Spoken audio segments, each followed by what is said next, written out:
How to use Siri in Android phone.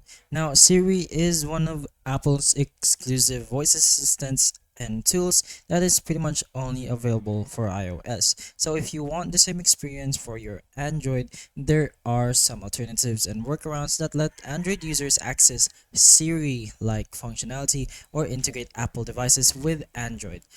So if you want something like this, like Gemini that comes out whenever you ask for its name, depending on what your model is, there should already be an AI voice command that is set for your device. So you can go ahead and try for searching Google Assistant that can be activated with Hey Google or OK Google.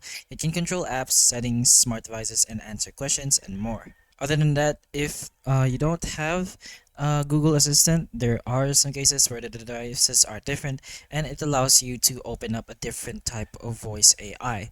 You can also go ahead to your Play Store and download a different type of voice AI app. Just go ahead and press and search in your Play Store and search for voice access.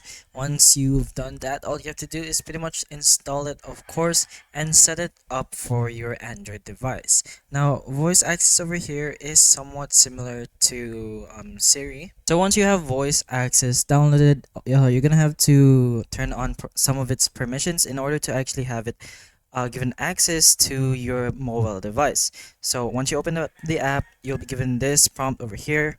Just go ahead and press on OK. Give it access to most of its accessibilities. So over here, its accessibility buttons. You can search for its use button or gestures, whichever gesture you want. Its size you can change or customize whichever settings you want for it. You can also pretty much put it on as a shortcut from your lock screen, and of course mainly the accessibility menu. You're gonna have to turn it on in order to actually make the voice access app available to be used in your mobile device. So once you have pretty much set this up in your app, it should pretty much work as some sort of alternative for Siri in your Android device.